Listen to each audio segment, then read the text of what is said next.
তিতাস ডিমের সিন্ডিকেটে কারা জড়িত এবং কিভাবে তারা অর্থ লোপাট করছেন, এদের বিরুদ্ধে কেন কোনো ব্যবস্থা নেওয়া যাচ্ছে না?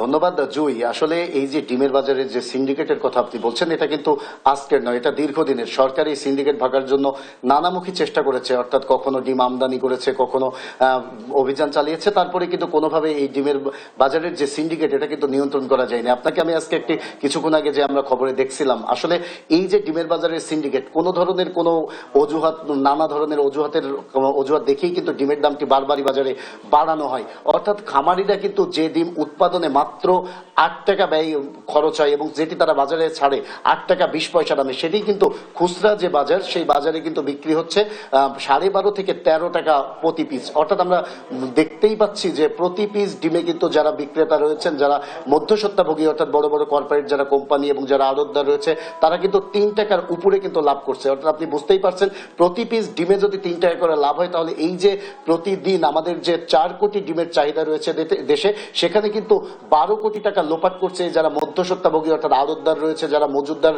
রয়েছে এবং যারা বড় বড় কর্পোরেট যারা কোম্পানি রয়েছে তারা। আসলে এই যে কর্পোরেট কোম্পানিগুলো দৌরাত্ম্য কিন্তু কোনোভাবেই নিয়ন্ত্রণ করা যাচ্ছে না। গত ১০ দিনে এখানে এই যে ডিমের বাজার থেকে কিন্তু তারা একটা হিউজ পরিমাণ টাকা কিন্তু তুলে নিয়েছে, অর্থাৎ ১২০ কোটি টাকা কিন্তু তুলে নিয়েছে এবং এই টাকাটা কিন্তু ভোক্তাদের। অর্থাৎ আমরা বলতেই পারি যে এই বাজারটি একটি শক্ত সিন্ডিকেটের হাতে নিয়ন্ত্রিত হচ্ছে। এখানে কিন্তু যারা খামারি তারা দীর্ঘদিন ধরে কঠোর পরিশ্রমের মাধ্যমে কিন্তু তারা ডিম উৎপাদন করছে, কিন্তু তারা লাভবান হচ্ছে না। অর্থাৎ তারা কিন্তু সাধারণভাবেই ৮ টাকা ২০ পয়সা দামে বাজারে ছেড়ে দিচ্ছে, কিন্তু এই যে এই ডিমগুলা সংগ্রহ করে নিয়ে যাচ্ছে যারা মধ্যস্বত্বভোগী বা যারা আড়তদার রয়েছে, যারা ব্যাপারী রয়েছে, যারা কর্পোরেট কোম্পানির লোকজন রয়েছে, তারা এই ডিমগুলো হয়তো ১ দিন এবং ২ দিন এরা এগুলো জমা রাখছে এবং তারপরে কিন্তু বাজারে একটা কৃত্রিম সংকটের সৃষ্টি করছে এবং কৃত্রিম সংকট সৃষ্টির মধ্য দিয়ে কিন্তু তারা বাজারে বেশি দামে ছাড়ছে। আসলে এই যে সিন্ডিকেট যদি ভাঙতে হয়, তাহলে কিন্তু আমাদের শুধু খামার বা খুচরা বাজারে অভিযান চালিয়ে কিন্তু এটা নিয়ন্ত্রণ করা যাবে না। এটিকে যদি নিয়ন্ত্রণ করতে হয়, তাহলে বড় বড় যে কর্পোরেট কোম্পানিগুলো রয়েছে, যে আড়তদার রয়েছে, ব্যাপারী রয়েছে,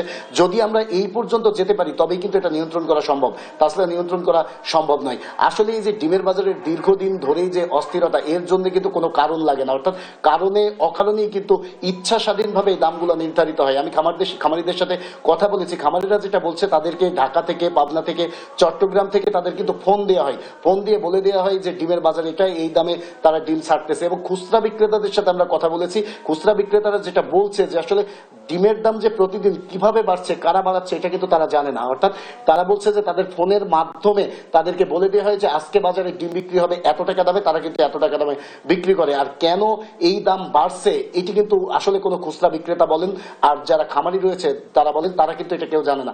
আর এই যে দীর্ঘদিন ধরে ডিমের বাজারের যে সিন্ডিকেট, এই সিন্ডিকেটের প্রভাবে কিন্তু সবচেয়ে বেশি বিপাকে পড়েছে নিম্ন এবং মধ্য আয়ের মানুষের। আপনি জানেন যে নিম্ন আয়ের মানুষের, মধ্যবিত্ত মানুষের কিন্তু আমিষের অন্যতম মাধ্যম হচ্ছে এই ডিম। এই ডিমের দাম বৃদ্ধির ফলে কিন্তু মানুষের নাজেহাল অবস্থা, অর্থাৎ তাদের নাভিশ্বাস উঠেছে এবং পুষ্টির ঘাটতি দেখা দিয়েছে। তাই তারা বলছে যে এই যে কারণে অকারণে লাগামহীনভাবে এই ডিমের দাম বৃদ্ধির এই সিন্ডিকেট দ্রুত ভাঙার দাবি করছে। এই ছিল কুষ্টিয়া থেকে ডিমের বাজার নিয়ে আমার কাছে সর্বশেষ খবর। জয়ী, ধন্যবাদ জানাচ্ছি আপনাকে। দর্শক, কুষ্টিয়া থেকে যুক্ত ছিলেন সহকর্মী নাহিদ হাসান তিতাস।